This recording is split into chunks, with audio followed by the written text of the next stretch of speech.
Todo empezó con una laptop rota. Le pasa a mucha gente, pero que me pasara a mí, ese mismo día, a esa hora, fue como si Dios me hubiera hecho una peineta. Estaba a 45 minutos de dar mi primer discurso público en una junta de accionistas, y todas mis notas habían desaparecido. La presentación estaba lista, pero mis ideas para la presentación habían desaparecido como guiñoza. El informático, Armand, estaba desesperado por hacer su magia, pero la cosa iba a ser muy dura. Tenía que parar a limpiarse las manos con toallitas húmedas cada pocos minutos, lo que me hacía perder unos segundos preciosos. Tenía sudor frío que se filtraba por mi traje de oficina. Me recordé a mí mismo que debía mantener los brazos abajo para que no se vieran las marcas de sudor. Mi pelo ya estaba hecho un desastre, con largos mechones castaños pegados a la mejilla por muy recto que mantuviera el cuello. Lo siento, dijo Armand. El problema es el disco duro. Todo lo demás funciona bien. Puedo poner uno nuevo y que arranque, pero tus archivos se han perdido. Levantó las manos en señal de rendición y casi lloré. Para empezar, no quería hacer esta maldita presentación. Buena suerte, suspiró. Estaré atento a uno mejor. Salí al escenario prácticamente sin preparación ante un público de 460 de nuestros inversores más influyentes y prósperos. Cualquiera en ese público podía contratar o despedir a 10 de los míos sin pestañear. Pero me recibieron con aplausos corteses y sonrisas cansadas, todo ello velado por un foco cegador. Los auriculares me rozaban las orejas. Finalmente, sonaron las diapositivas, y simplemente improvisé. Fue incómodo, serio y me quemó el estómago. Sentí acidez estomacal durante el resto del día. En cuanto terminé, salí corriendo del escenario y me encerré en el baño durante 20 minutos. Oía que la gente venía a ver cómo estaba, pero Armand los redirigió rápidamente para que me dieran espacio.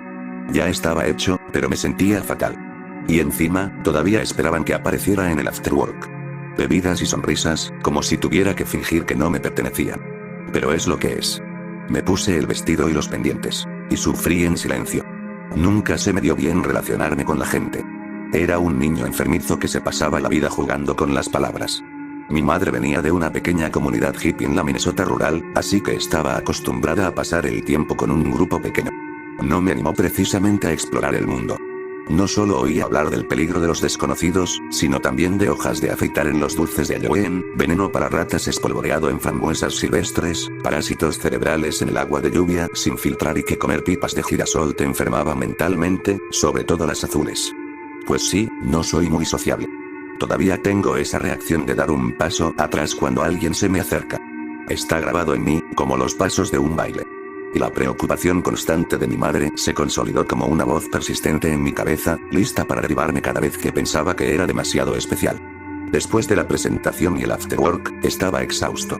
Me desplomé en mi habitación de hotel y me quedé dormido sin soñar. Recé para que se me pasara rápido y pudiera llegar a mi coche e irme a casa. Me quedé allí tumbado con los ojos cerrados, esperando a que la voz ansiosa se calmara. Ya sabes, esa que te dice todo lo mal que has hecho. Esa voz. James, de contabilidad, recibió 3 tarjetas de presentación y Lauren, 2. ¿Por qué no recibiste ninguna? Se demoraron en aplaudir. Arruinaste el final. Recordarán cómo les quedaba ese vestido más que nada. Era demasiado ajustado. Al día siguiente hice la maleta, me salté el desayuno y me metí en la ducha. No iba a perder ni un segundo más si no era necesario, y me quedaban 7 horas de viaje. No me atrevía a usar el champú del hotel, o podría acabar con una afección cutánea, así que siempre llevaba el mío. Mientras me enjuagaba, sentí un dolor eléctrico que me subía por el omóplato. No podía levantar el brazo sin que algo se enganchara en el músculo. El pulso se me aceleró, lo que me hizo pensar que estaba teniendo algún tipo de episodio, pero se calmó al reflexionar. Podía ver, saborear y oír perfectamente. Ni siquiera un cosquilleo en las yemas de los dedos. Solo sentía un dolor inusual. Extendí la mano hacia atrás y sentí un calor en los dedos. Estaba fuera de mi alcance, así que me paré frente al espejo. En el ángulo justo, pude ver una zona inflamada de piel en la parte posterior de mi omóplato izquierdo. Tenía un bulto y veía pequeñas hebras rojas que sobresalían por los lados. Ya había tenido reacciones de estrés antes, sobre todo de niño, pero esto era algo nuevo. Claro que nunca había estado tan estresado como el día anterior. Si tuviera que elegir entre un moretón en el hombro y cientos de personas criticándome, elegiría el moretón todo el día, todos los días. Pensé en que me lo revisaran si no se me había ido en un par de días. Debí de dormir raro. Y aún así, esa voz ansiosa en mi mente no pudo evitar añadir 2 centavos. Quizás lo vieron. Quizás les dio asco. Quizás piensen que estás enfermo. Contagioso. Quizá por eso no te dieron tarjetas de visita. ¡Qué asco! Me escabullí justo antes de las 8 de la mañana. Mi teléfono no dejaba de sonar con actualizaciones corporativas. Alguien nos agradecía nuestra asistencia. Recursos Humanos nos recordaba que enviáramos los recibos de viaje y gasolina. Recordatorios para consultar el boletín semanal. Armand me dijo que tendría una laptop mejor lista para mí el lunes por la mañana. Lo apagué todo. No fue hasta que volví a la carretera que por fin pude relajarme. Podía escuchar lo que quería, al volumen que quisiera. Podía controlar mi espacio. Estaba bien. Había terminado esto, a pesar de haberlo temido durante meses. No habría salidas corporativas obligatorias durante meses, y la próxima vez, alguien más tendría que hacer la presentación. Pero durante las siguientes horas, ese punto en mi omóplato se hacía notar. Cada vez que daba un giro brusco a la izquierda o me estiraba demasiado, ese dolor me recorría el brazo como si hubiera tocado una vela. Y con él, mis preocupaciones se intensificaban. No fue suficiente. Te van a despedir. Deberías haberte quedado a desayunar. Ahora saben que algo anda mal contigo. Pero llegué a casa. Me instalé en mi espacio, dediqué tiempo a mis amigos y familiares, y salí. El lunes estaba a la vuelta de la esquina. La siguiente semana laboral no fue tan inusual. 2 reuniones, charlas en el almuerzo, encuestas de satisfacción del cliente y que me dijeran que sonriera a pesar de que nada era lo suficientemente bueno, algo apenas disimulado bajo la jerga corporativa de margen de mejora, esforzarse por la perfección y orientado al cambio. Es como estar en casa por Navidad. A lo largo de la semana, esa zona del omóplato fue empeorando. Empezó con una leve hinchazón, como una picadura de insecto. Una pequeña zona caliente, no más grande que una uña. Ahora había crecido hasta el tamaño de un pulgar y la sentía palpitar. Empecé a dormir del otro lado. Había pedido cita con el médico de la empresa, pero como no era una urgencia, la habían programado para dentro de una semana. Para cuando finalmente pude ver a un médico, el tumor era del tamaño de media pelota de golf. Sobresalía de la piel, como una masa dura. Me llevaron para hacerme unas pruebas. Principalmente análisis de sangre. Un par de cuestionarios sobre eventos recientes. Me revisaron la garganta, me hicieron pruebas de movilidad y me tocaron un par de nervios. Al terminar, me llevaron a una pequeña oficina con una mujer mayor con bata blanca. Nunca la había visto, pero supuse que era una afiliada de la empresa. Todo esto lo pagamos con la prima del seguro. En tu historial clínico dice que tienes antecedentes familiares en Saint-Gall, dijo. ¿Puedes contarme eso? ¿Es eso relevante? Pregunté. Podría ser, continuó. Hay un par de factores ambientales que debemos descartar. Principalmente los alérgenos. Mi mamá es de Saint-Gall, dije. Solo viví allí un par de años antes de mudarnos a Minneapolis. Ya veo, dijo. Entonces creo que tenemos la respuesta. Lo llamó encapsulación heliática poligénica. Una reacción al estrés que puede manifestarse en individuos con cierta combinación de genes. Ocurría principalmente en personas de zonas rurales cerca de las montañas rocosas, pero había un par de personas en la zona rural de Minnesota que también portaban el general. Era inusual, y aún más inusual que se manifestara como me pasó a mí. La reacción se debía a un desencadenante de estrés. Se te bajará solo, dijo. Te daremos crema de cortisol y promete no tocarte. El dolor irá y vendrá, pero la hinchazón debería bajar en un par de semanas. ¿Y si no? Pregunté. Bueno, entonces tendremos que echar otro vistazo. Me enviaron a casa con lo que, en realidad, era una nota médica para que en la oficina fueran especialmente amables conmigo. Como el ED fue resultado del estrés, se habló de recetarme betabloqueantes, pero no quería depender demasiado de la medicación si no era necesario. Sin embargo, me sentí bien al tener esa opción. Intenté seguir con normalidad. Sentía una pequeña irritación aquí y allá cuando me reclinaba demasiado en el asiento o cuando, distraídamente, cogía una taza de café. Siempre ocurría en los momentos más inoportunos, y cada vez que sentía una punzada de dolor, levantaba la vista y veía rostros preocupados volteándose hacia mí. Armand me había comprado una laptop nueva. Tenía instalado casi todo el software de la empresa para que pudiera teletrabajar un par de días si era necesario. Podría haberle dado un beso. Era justo lo que necesitaba. Tras una discusión tensa con mi superior, me dieron luz verde para tomarme un tiempo fuera de la oficina. Claro, no estaba contento. Ya está buscando un reemplazo, susurró la voz en el fondo de mi cabeza. Estás siendo una molestia. Esa computadora portátil está llena de software espía. Era una tontería, pero una tontería que no quería desaparecer. Así que empecé a trabajar desde casa. Me acomodé un espacio de oficina en mi habitación e hice una tabla de colores para organizarme hora a hora. Algo sencillo, pero esencial. Casi podía soportar las reuniones constantes y el torrente interminable de correos electrónicos, sabiendo que estaba segura en un espacio propio. Pero aún así, al final, ese crecimiento seguía empeorando. Me dolía un poco más, y lo sentía hasta el bíceps. Incluso sentía un ligero dolor cuando giraba la muñeca demasiado rápido. Pero como había dicho el médico, empeoraría un poco antes de mejorar. Solo tenía que tener paciencia. Decidí tomarme el día libre. Cuidé mis plantas, vi algunos episodios de una serie que llevaba posponiendo y di un largo paseo. Terminé el día con un wrap de pollo de un restaurante de la esquina. Sin ninguna preocupación, por un tiempo. Y aún así, el crecimiento se hizo más grande. Intenté pedir una nueva cita, pero el médico dijo que teníamos que esperar a que la encapsulación alcanzara su punto máximo. No podían hacer mucho sin intervenir quirúrgicamente, y eso probablemente me costaría algo de movilidad en el brazo. Era una opción, pero aún no habíamos llegado a ese punto. Pedimos otra revisión una semana después, con la esperanza de que para entonces la situación se hubiera estabilizado un poco. Noté cómo el crecimiento parecía aumentar de forma aleatoria. Algunos días me sentía fatal y no se movía ni un centímetro. Otros días, aunque estuviera perfectamente bien, crecía un centímetro entero. Empecé a usar un marcador para seguir el crecimiento, pero era difícil verlo en el espejo del baño. Pero tenía que haber algún detonante. No era solo estrés, eso estaba claro. Había algo más que lo hacía crecer. Empecé a hacerme revisiones regulares durante el día. Resultó que no crecía de forma constante, sino a rachas. Y no solo me pasaba cuando estaba estresada, podía estar perfectamente bien y aún así seguir creciendo. Al principio pensé que tenía algo que ver con mis hábitos alimenticios o con la deshidratación. Pero tampoco era así. No se relacionaba con la hora del almuerzo ni con cuando tomaba un café. Tampoco se relacionaba con el estrés. El único denominador común eran nuestras reuniones. Siempre aumentaba cada vez que participaba en una videollamada. Pero ese no fue el único momento en que creció. Casi siempre crecía cuando salía, y a veces cuando simplemente iba a la cocina a por más.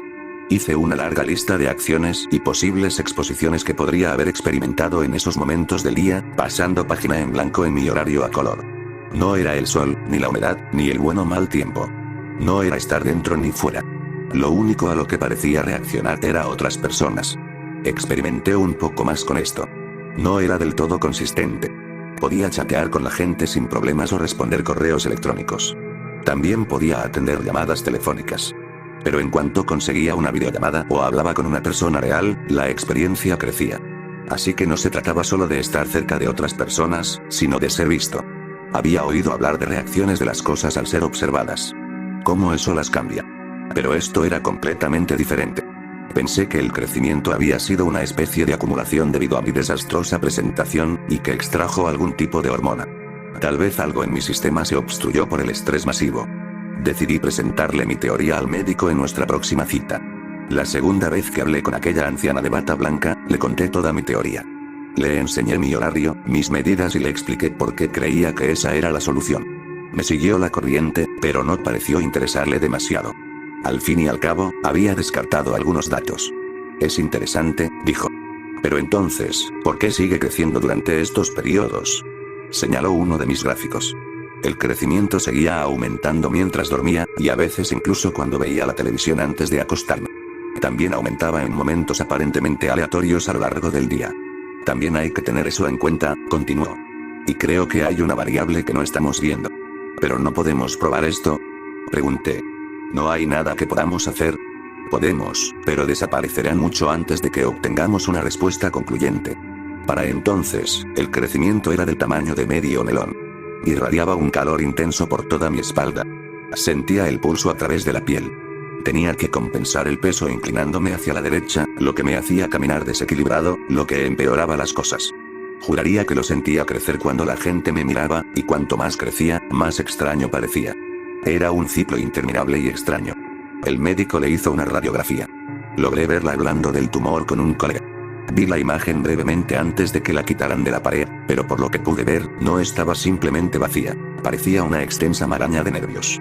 No era solo una bola de pus. No se le podía hacer un agujero. Era una colección de pequeñas cosas, todas combinadas en una.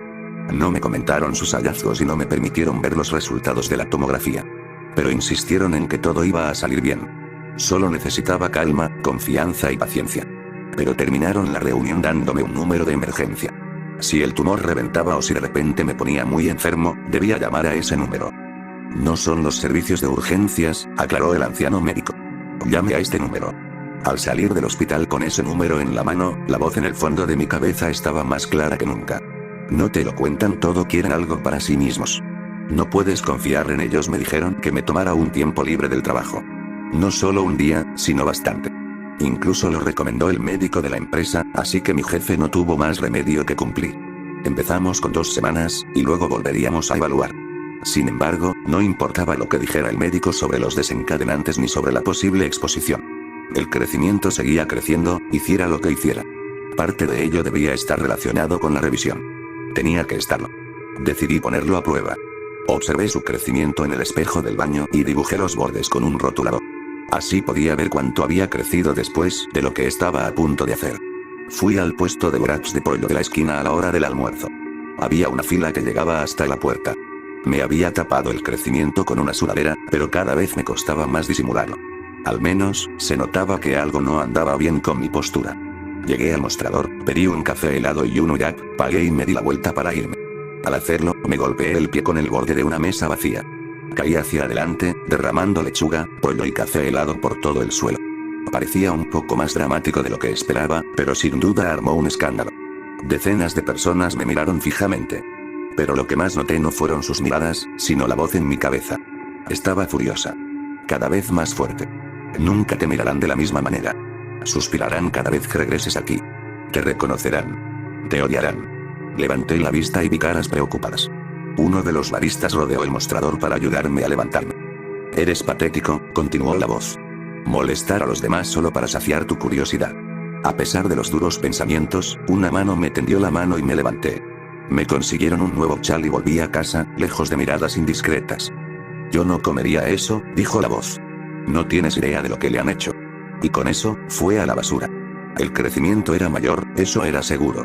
Pero no tan rápido como en momentos aparentemente aleatorios del día. Aproximadamente 6 milímetros en total. Era algo, pero no tan explosivo como sospechaba. Hiciste el ridículo por nada, me recordó la voz. Pero no sabía qué hacer. Quería encontrarle sentido a las cosas y quería estar bien. Tenía que haber alguna razón por la que me sentía así. Tenía que haber una razón por la que me agobiaba esta situación, que crecía cada día. ¿Cuál era el punto final? Lo único que mi truco logró fue avivar mis dudas. Siempre he sido cuidadoso con las suposiciones, y esto alimentaba esa incertidumbre. Recuerdo estar sentada en el borde de la cama, preparándome para dormir. Me estaba agotando. Sigue creciendo, me recordó la voz en mi cabeza. Lo sé, dije en voz alta. Fue la primera vez que le hablé en voz alta, pero fue lo más natural del mundo. Ni siquiera lo cuestioné. ¿Estás listo para escuchar? Continuó. Siempre te escucho, murmuré. Me guste o no. Balanceando los pies, hablando solo. ¿Qué pensarían? No me importa. Sí, lo haces y tenía razón. Me importaba. Solo quería integrarme. No quería más miradas. Seguía soñando que me metían en una jaula, desnudo, en lo alto. No podía cubrirme. Por mucho que me retorciera, alguien encontraba un ángulo. En ese sueño, tenía bultos por todo el cuerpo. Algunos grandes, otros pequeños, todos dolorosos. La gente de abajo me señalaba mientras mi jaula se balanceaba al viento. Se reían de cómo me movía y me retorcía. Tuve ese sueño todas las noches durante una semana entera. Me despertaba sintiéndome tan expuesta que no me atrevía a ducharme, por si me veía en el espejo del baño. No me animaba. Le dije al médico que no me importaba si me dañaban los nervios. Tenía que extirparme el tumor. Pero aún así, tuvieron que programarme una última consulta, y la única hora disponible era 2 semanas después. Bajé todas las cortinas. Pedí comida a domicilio. Comí comida calentada en el microondas a oscuras, temeroso de que la luz de la pantalla del ordenador proyectara un reflejo que no pudiera soportar. Intenté recordarme que con el tiempo todo iría bien, pero cada vez me costaba más convencerme. Hasta una noche. Me senté en el borde de la cama, con las piernas colgando.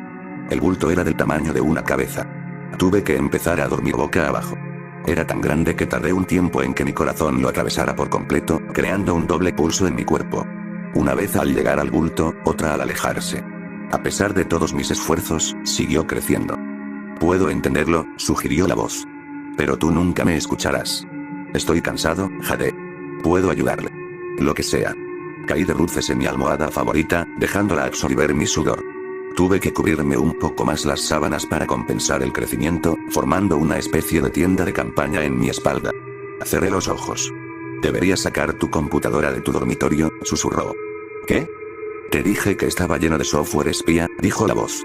No me hiciste caso. Abrí los ojos. Era plausible. Había trasladado mi computadora a mi habitación en cuanto empecé a teletrabajar. Eso es estúpido. Pues haz la prueba, sugirió la voz. Se te da bien hacer pruebas. Hice un último esfuerzo. Dibujé los bordes del crecimiento con un marcador. Cubrí mi computadora y mi teléfono con mantas y los llevé a la cocina. Luego me fui a dormir. Al día siguiente, el crecimiento era del mismo tamaño. Por primera vez, no se había expandido de la noche a la mañana. Tienes razón, murmuré en el espejo del baño. Aquí está. Te lo dije, dijo la voz. Nunca me escuchas. Intentémoslo entonces, murmuré. Intentemos escuchar. Sentí que mi ansiedad se calmaba. Mis pies se volvían más ligeros. Una suave brisa refrescaba el sudor de mi espalda. Estábamos de acuerdo. Iba a escuchar. Apagué todos los aparatos electrónicos. Mantuve las cortinas bajas. Medí, y el crecimiento no se expandió en lo más mínimo. Pude confirmar que, al parecer, crecía cada vez que me veían. Se alimentaba de ser visto. Pero también reveló que me estaban viendo incluso sin saberlo. Armando debió haber puesto algo ahí.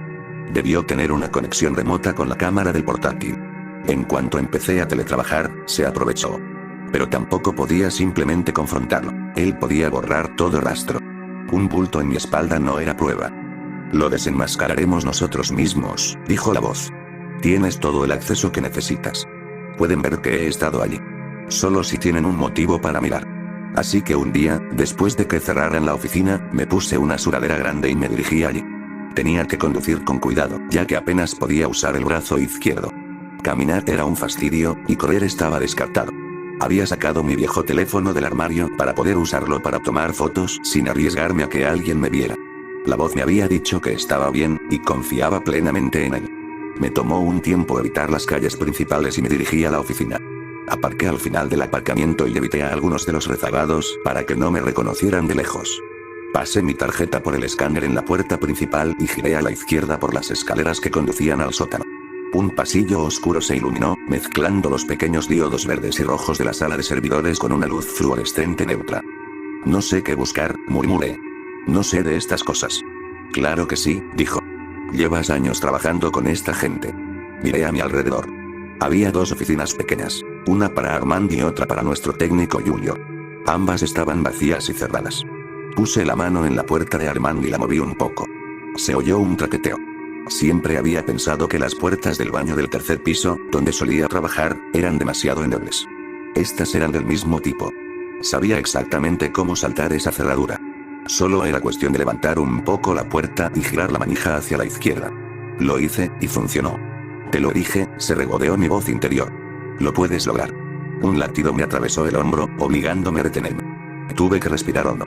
El dolor repentino me dejó sin aliento como un puñetazo en el estómago. No estaba bien. Tal vez estaba delirando. El crecimiento palpitaba, se movía. Pero tenía que seguir adelante, no podía rendirme ahora. Armando tenía su computadora del trabajo configurada y lista.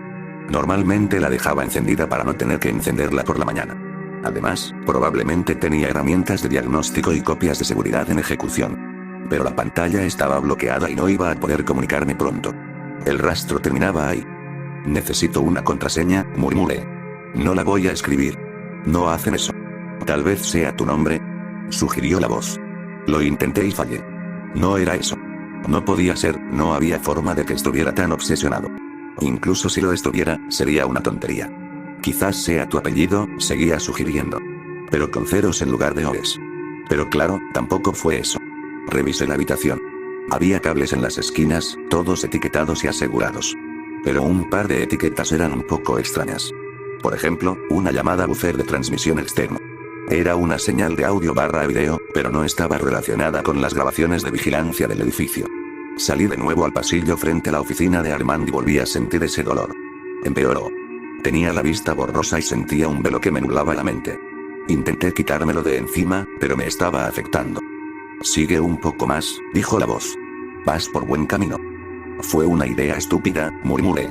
Me estás echando a los malditos lobos. Te estoy ayudando. Simplemente no quieres que te ayude. Abrí la puerta de la sala de servidores con el mismo movimiento de antes. Las luces estaban apagadas. Potentes ventiladores mantenían la habitación fresca, dejando que los deslumbrantes rojos y verdes de las máquinas brillaran como estrellas lejanas. Sentía la cabeza pesada. El tumor se estaba hinchando. Busqué mi viejo teléfono e intenté recordar el número de emergencia que me había dado el médico, por si acaso. Pero con mi viejo teléfono en la mano, tropecé.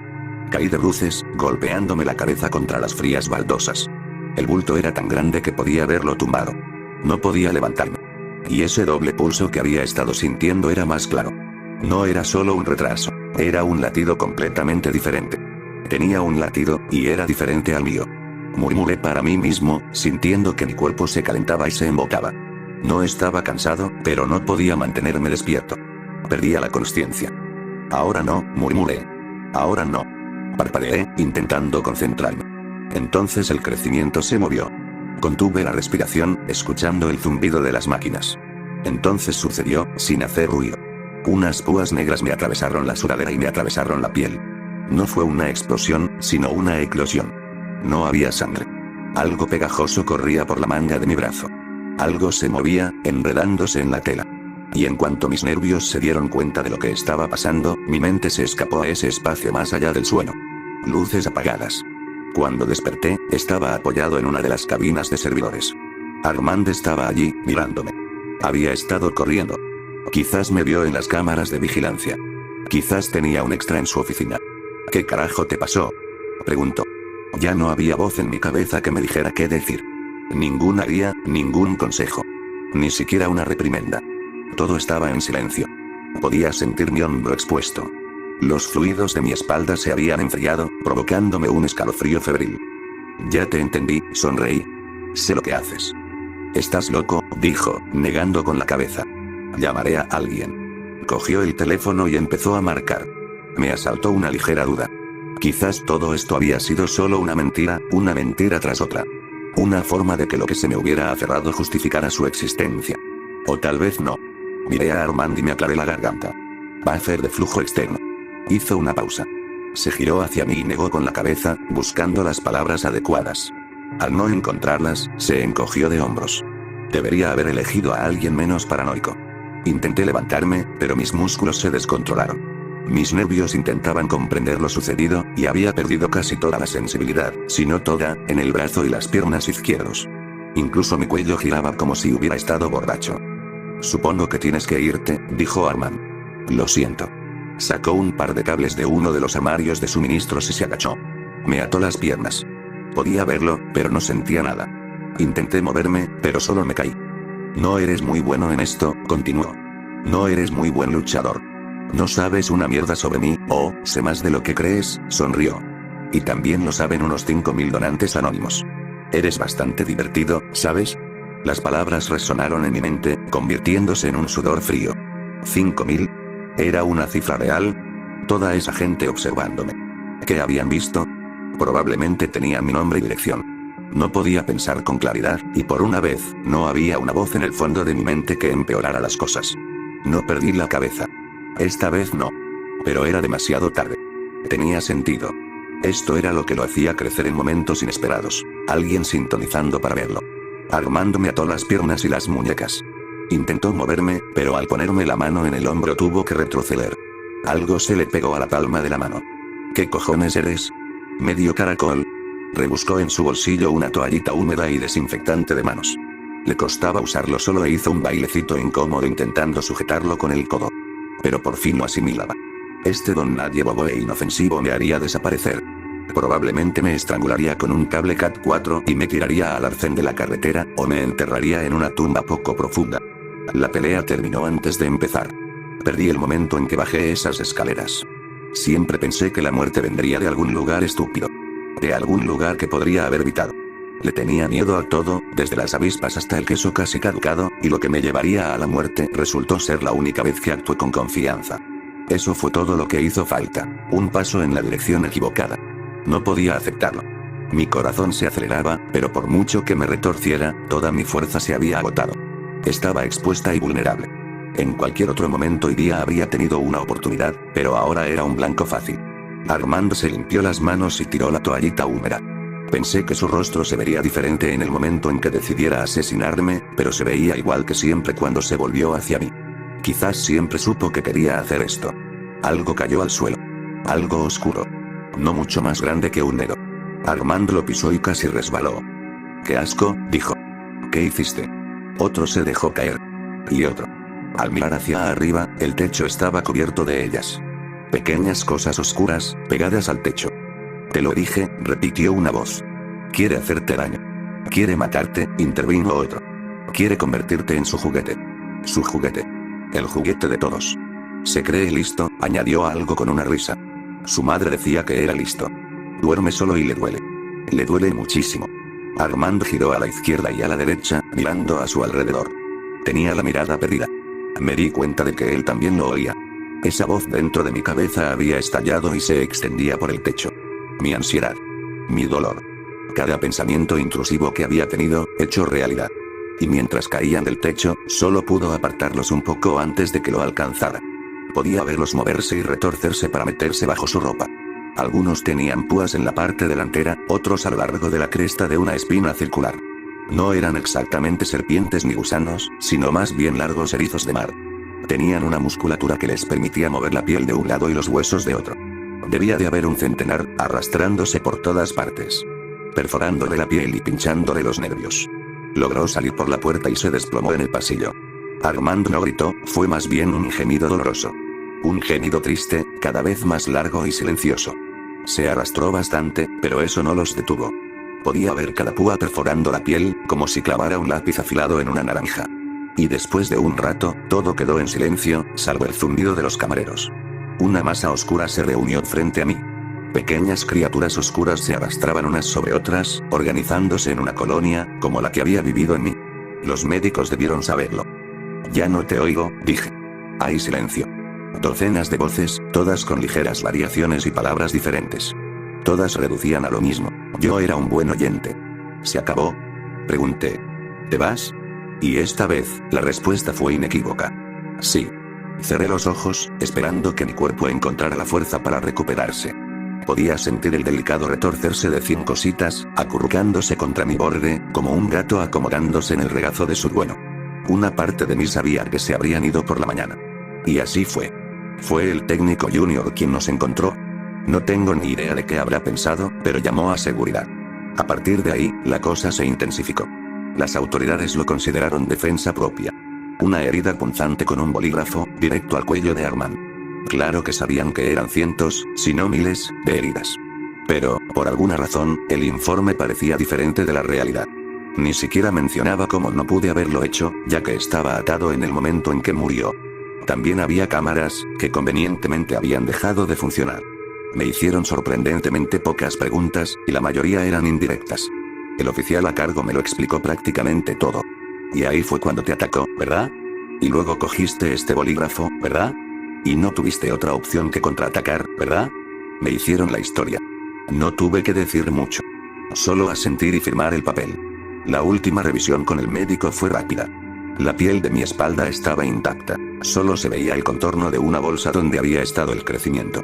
Cortaron el exceso de piel y no sentí nada. Y a partir de entonces, estuve perfectamente normal. Al menos físicamente. Quería contarles sobre la masa y las muchas cosas oscuras, pero me dieron a entender que ya lo sabían. Quizás hubiera sido peor detenerla. Quizás nuestros profesionales médicos saben algo que nosotros desconocemos. Antes de ir por caminos separados, decidí preguntar. ¿Qué hiciste con ellos? Y el viejo médico me miró. Los devolvemos al océano, dijo. De ahí viene. Supongo que a la gente le pasan cosas malas todo el tiempo, pero todos reaccionamos de forma diferente. Creo que siempre seré de las que asumen lo peor y toman medidas para evitarlo, sin importar que alguien me lo diga o no. Simplemente es mi naturaleza. Pero como escuché una vez, solo porque eres paranoico, no significa que no te estén mirando.